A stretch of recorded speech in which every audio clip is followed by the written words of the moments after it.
Hey yo, what is up? Battle Pass Season 10. I have 3 new skins for you. The UDES, the Rinoceronte, and the Mouse. All 3D skins that you can add on and make it extreme, or you can just upgrade it a couple of stages depending. It's up to you. And there's also 2 new reward tanks in tier 9. One is the BZ58 and the other is the Kampfpanzer tier 9 tank destroyer from the German line. You're looking at the UDES now, of course. Next up is the Rinoceronte and the Mouse. But first, I want to quickly talk about the new thing that is making the buzz right now. I will leave a link to the article below. It is regarding the aiming circle, or the aiming bloom, which is the wrong size according to our researchers and one of the mod makers called Jack Attack. I also leave you a link to a download link, a Google Drive download link, where you can download the fix for this. This will improve your reticle by 71%. It's going to make your reticle a lot smaller. This is a game changer. This is the most important news that I can share with you today while you're looking at the Rinoceronte 3D style skin. Again, I will leave you a link to the article on Reddit, which you can read yourself, and it is pretty self-explanatory. The mod is available on the official World of Tanks mod site as well, and I'm also leaving you a link that I made myself on Google Drive, which you can safely download. Stick it into your World of Tanks mods folder 1.19.1.0 file, and it is a script, and it will change your reticle to the actual size, which is like 71% smaller than what it is you are experiencing right now. So that is the latest thing. You are looking at the Mouse skin right now. That is the Battle Pass 10 Season 10 coming up. One of the, Battle Pass Season 10, you're going to have 3 chapters, I suppose. So you're going to get the UDES, the Rinoceronte, and the Mouse 3D skins. This is of course coming up soon.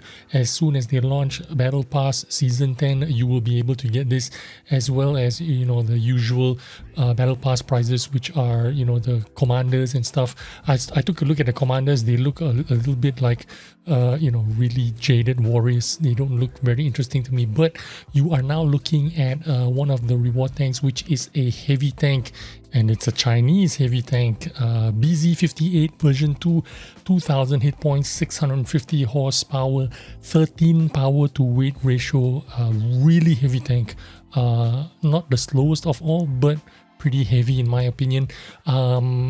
This has not a lot of hull armor, but incredible turret armor, 230 frontally. It looks like a Polish heavy tank turret. The main thing about this tank is going to be the gun, because it does 520 alpha damage with 250 standard penetration on AP shells and 303 millimeters of penetration on APCR shells.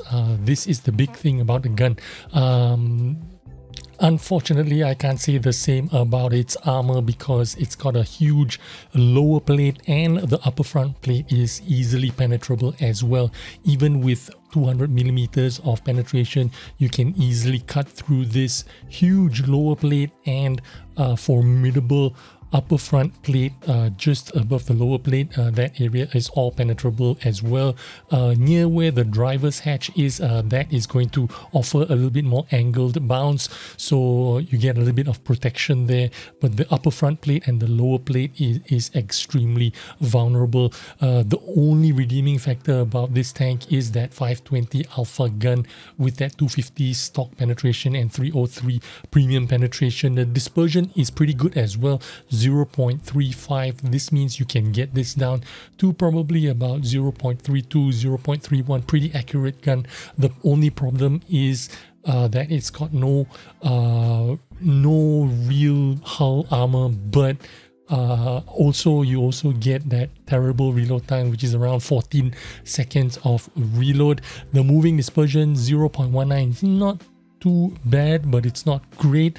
The aim time 2.88 seconds means it takes forever to aim. 2.88 seconds is closer to 3 seconds than it is closer to 2 seconds. So the weakness here is that moving dispersion is pretty bad, although the overall dispersion is not so bad. The other reward tank here is the KPZ-3 PR07HK, which is a German tank destroyer that looks a lot like the Swedish UDAS tanks. I don't know if it has a hydraulic mechanism where you can tilt down to get more angles, but you do get 12 degrees of gun depression here in this tank, which means I think you do have some kind of siege mode with hydraulic, activating your hydraulics so that you can get that 12 degrees of gun depression. This tank has no armor, zero armor on the the top of the plate. Anywhere in the tank is absolutely trash armor. The speed is pretty quick, 65 kilometers going forward, 25 in reverse. The power to weight ratio is 23.38. This means this has got a higher power to weight ratio than a T44-100. This is pretty quick and a nimble tank.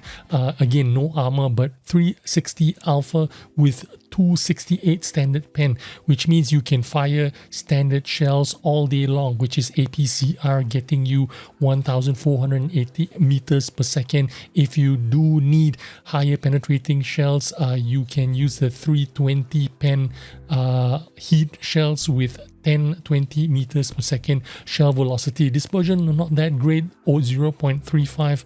I'm assuming you can get this down to 3.1, 3.2 dispersion, which is pretty good and no complaints.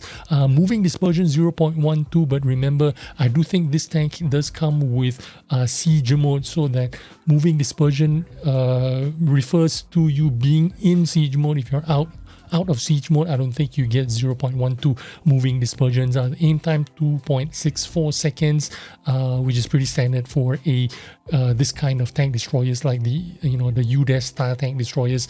Not a lot of view range. You need people spotting for you because you are sitting at the back. 22% camo rating. This will get you say 45% camo rating when you are fully kitted out, and that's what I have for you today.